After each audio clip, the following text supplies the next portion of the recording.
The rise of David stokes jealousy in King Saul. Jealousy that turns into plotting violence against the next king of Israel. On the Bible Brief. Pick up your Bible and read along with us today. Learning happens better with a Bible in your hand.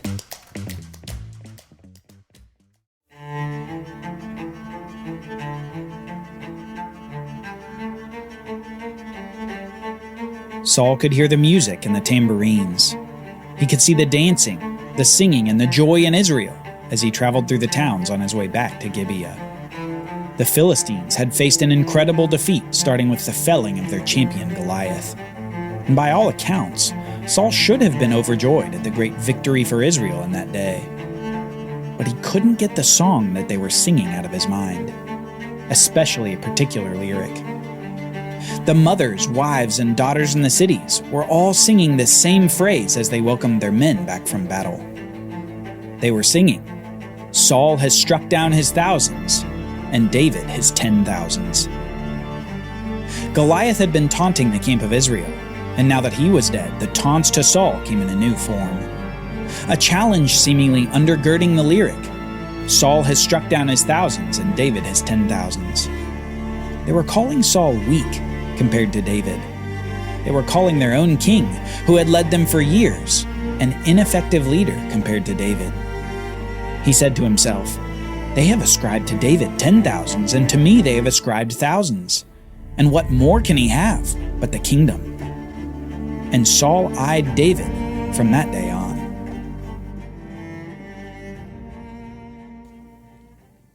The women in all the villages weren't the only ones celebrating David either.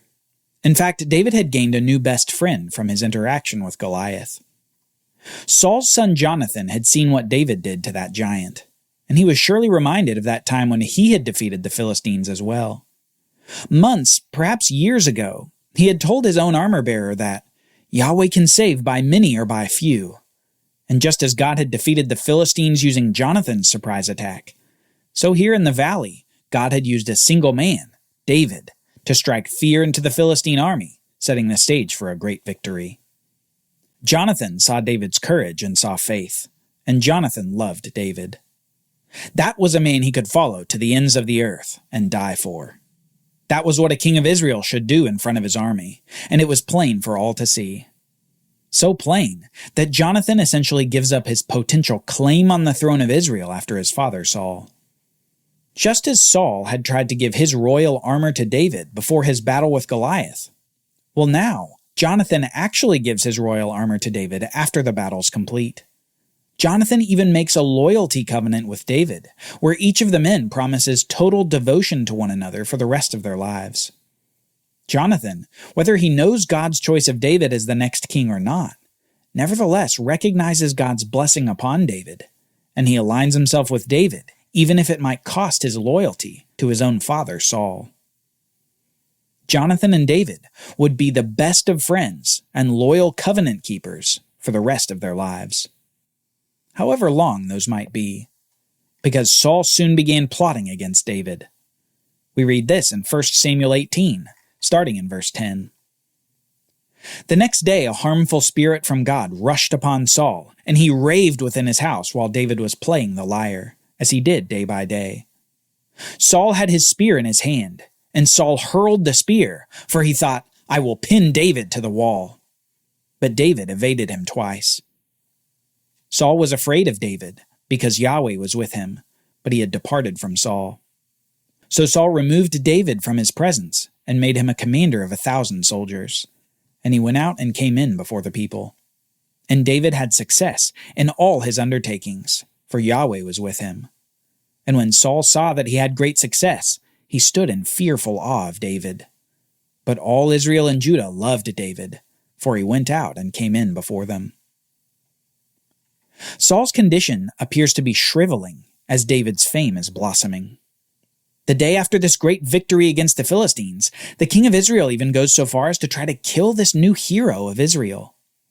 Twice, he tries to fatally pin David to the wall with his spear, but each time David evades the king's attempt.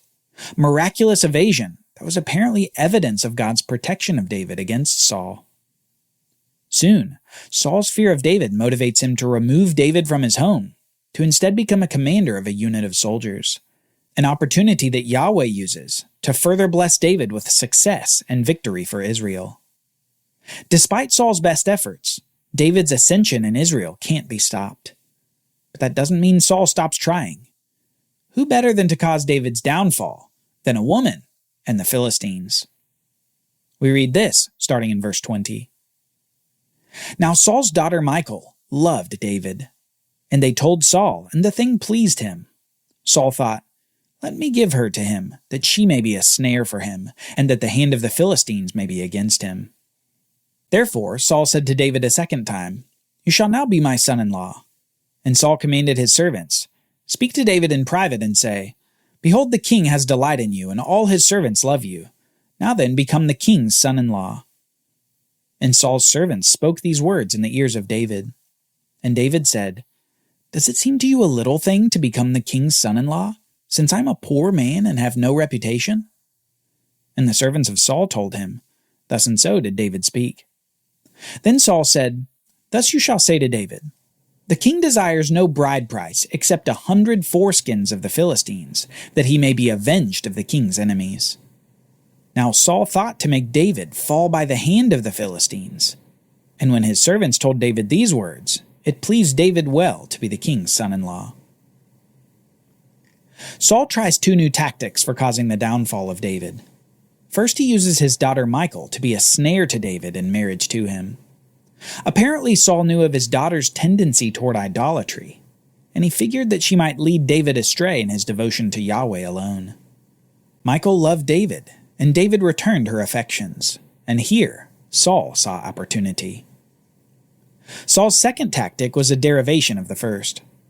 Rather than simply giving his daughter to David, as appeared to be initially indicated, Saul says that the price of marrying Michal would be 100 foreskins of Philistines. Saul hopes that this price will get David killed, as he would have to take on a large group of Philistines in order to marry his daughter. Yet what we read is this. Before the time had expired, David arose and went, along with his men, and killed 200 of the Philistines. And David brought their foreskins, which were given in full number to the king, that he might become the king's son-in-law. And Saul gave him his daughter Michal for a wife. But when Saul saw and knew that Yahweh was with David, and that Michal, Saul's daughter, loved him, Saul was even more afraid of David. So Saul was David's enemy continually. Then the commanders of the Philistines came out to battle, and as often as they came out, David had more success than all the servants of Saul, so that his name was highly esteemed. It's like whatever Saul does, he can't stop the rise of David. The people love him, Jonathan loves him, Michal loves him, and he continued to succeed in battles against the Philistines. David is the unstoppable force, and Saul, for all his effort, is trying to be the immovable object. Despite God's judgment upon Saul that the kingdom would be taken from him and given to this man after God's heart, Saul still resists the inevitable, and he would continue resisting. Soon, Saul commands Jonathan and his servants within his household that they should kill David when given the chance. But Jonathan is able to dissuade his father from this rash action. Jonathan's affection for David and his sense of the injustice in his father's request make him remind his father of the joy that he'd had when Goliath was defeated by David. Further, he said that David is innocent of anything that would require his death. It's with Jonathan's voice of reason that Saul is temporarily convinced to reconcile himself with David and David's successes. So much so that David's again invited to be in Saul's presence again at his home. This, however, is short-lived. We read this in chapter 19, starting in verse 8. And there was war again, and David went out and fought with the Philistines and struck them with a great blow, so that they fled before him. Then a harmful spirit from the Lord came upon Saul, as he sat in his house with his spear in his hand. And David was playing the lyre. And Saul sought to pin David to the wall with the spear, but he eluded David, so that he struck the spear into the wall. And David fled and escaped that night. Saul sent messengers to David's house to watch him, that he might kill him in the morning. But Michal, David's wife, told him, If you do not escape with your life tonight, tomorrow you will be killed.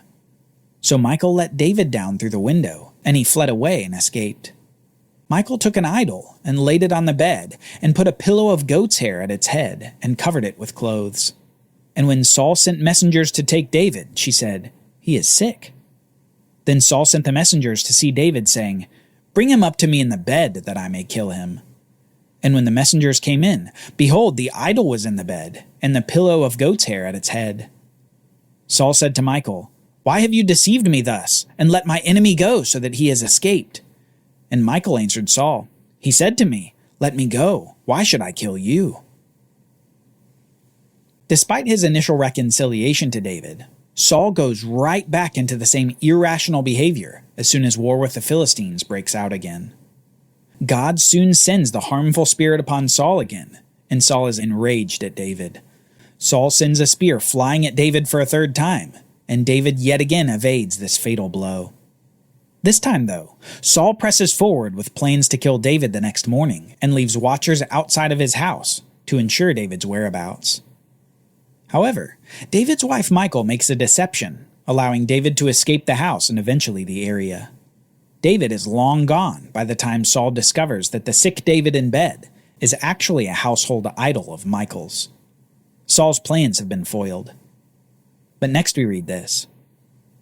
Now David fled and escaped, and he came to the prophet Samuel at Ramah, and told him all that Saul had done to him. And he and Samuel went and lived at Naioth. And it was told Saul, "Behold, David is at Naioth in Ramah."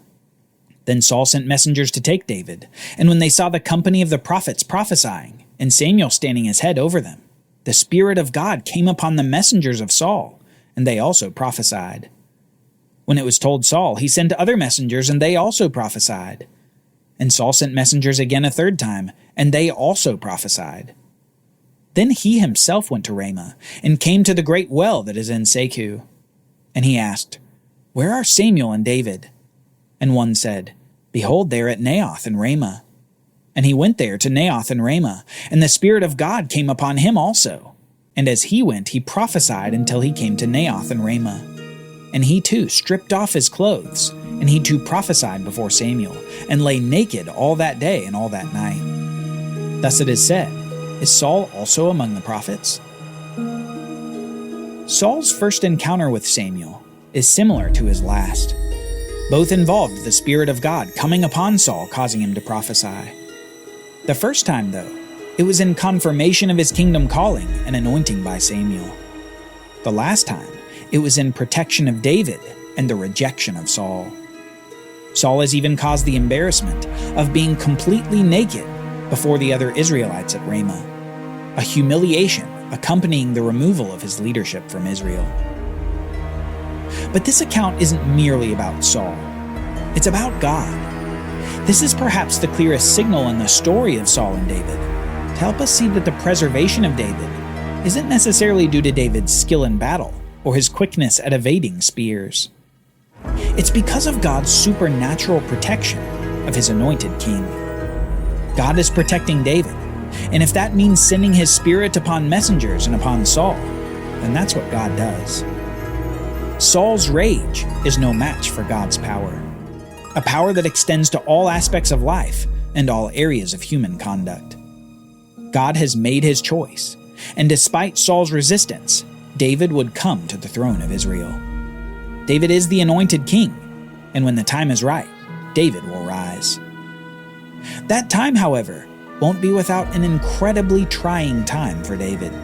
David would soon be a fugitive, a warrior king in exile, a man on the run, running to places that no Israelite would dare to find refuge.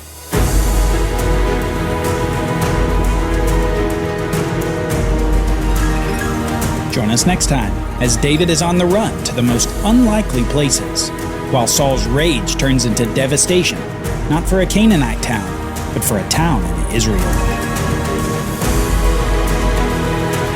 The Bible Brief is brought to you by the Bible Literacy Foundation, dedicated to helping people like you learn the Bible.